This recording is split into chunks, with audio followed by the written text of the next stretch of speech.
I'm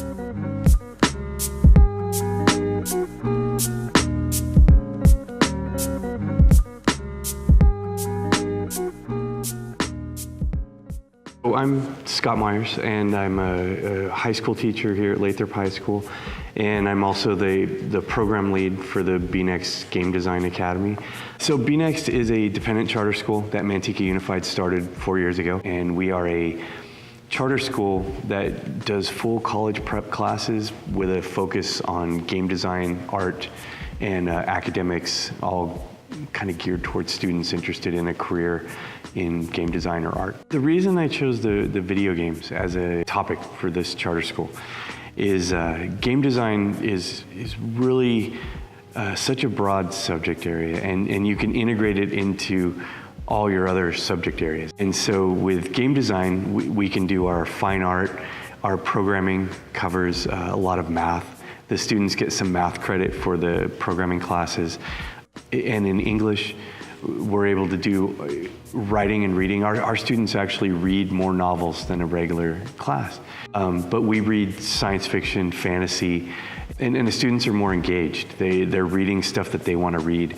And so we write game reviews. So it's much easier to get a student to write an essay about a game than Shakespeare. And so we're still reading and writing, we're doing all the same stuff, but everything sort of has a game design focus. The English program is designed to give students the opportunity to practice reading and writing in a way that is going to prepare them for their future career within the industry as a video game designer or something related to that field. Because we are in Be.Tech, we have more of a flexibility to look at those types of novels that are not typically ones that you would see in a typical English class here on campus. So for example, my seniors are currently reading World War Z. And so, but we do get to look at things such as character development and more of the rising action and whatnot, because those elements are also going to be within the video game design. They're going to need to be able to be storytellers in order to write the lore for their video games that they will be working on and learning as to how they can build the characters in their games and create the story and have them come to life in the game, similar to what they would see with a novel or with a reading and writing project that they're doing in English.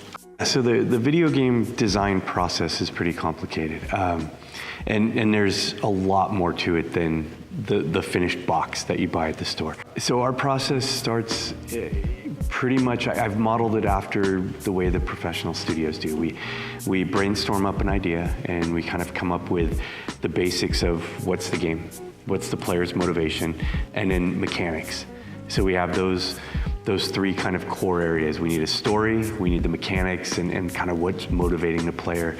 And then from there, we do our concepts. You know, we try to figure out who the player is, who the characters are in the game, what's the world like. And we might write that, we might draw it, we might sculpt it, you know, kind of just to get the kids into the game world. We come up with our core mechanics. You know, is it a third person, first person? Is it a VR game, a shooter, RTS? You know, what the mechanics, how the player is going to interact with the game. Then we start prototyping everything, and we go through testing, and we go through the alpha test, beta test, and then finally we get to the end when the students turn it in. So the skill set to be a good game designer is pretty broad. As the games have gotten more complex, they take 2 or 3 years to make, and people that make the games tend to be a little more specialized these days. So at school, I can't make the kids hyper-focused like that. Like, I can't tell a student, you are lighting only for the whole year. So what we tend to try to do is our classes are more set up like a survey, where we do a little bit of lighting, a little bit of storytelling, a little bit of sculpting, a little bit of 3D art. And we're really just trying to teach the kids about everything. And then they'll find what they're good at. And then when they move on to college or a career, they'll show up with a passion for lighting or animation, and that hopefully we spark. So the way we integrate that into the classes is, you know, our 3D art teacher, we make props for the game. So he teaches them like a level 1 class on how to make game models. So my process of teaching the 3D stuff is really, we just jump in, because that's really the way you learn most stuff is by jumping in. We actually usually start off with a simple character creature. That way they don't get too lost in having to know tons of tools. And so we jump in, but we don't jump in with something really hard, but it's something that you can learn some really important tools. So modeling applies to gaming, and actually modeling and texturing apply to gaming because that's really the bulk of what you see in a video game. When any video game you play, there's characters you're controlling, there's vehicles or horses you're riding, or all the other kind of beasts of burden, whatever the game is, fantasy or something like that. And there's a huge environment there. So modeling is really the process of building these things. You're actually building these objects that are going to populate this game universe. But also they need texture. They need surface, they need color, and so it's fundamental. There is no games without modeling and texturing, right? So for video games, you really need to be able to build the art assets, and that's of course the side I take care of here at Be.Tech. So what do I hope my students do?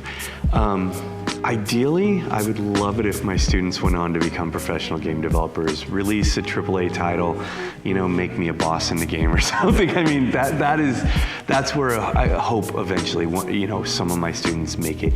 But realistically, if they come into my class and they realize that they hate video game design, I'm good with that. I saved them a bunch of money. They're not going to go to college and waste time, milling around in classes that they really don't like. And if some of them just come in here just to graduate and they have a good time finishing up high school, I'm happy with that. Most of my students tend to end up in the tech field one way or another. They become network admin or something like that. I'm happy with any of those. I mean, my ambition is to make a pipeline into the game industry where when a studio is looking at resumes and they say, oh, this guy went to Be.Tech, he's going to be good. That's kind of what I hope for, that colleges and studios will see our students as being better prepared. But realistically, I just want to get these guys to graduate and hopefully have a career that they enjoy. But if I can just get them to graduate, that's really my #1 goal.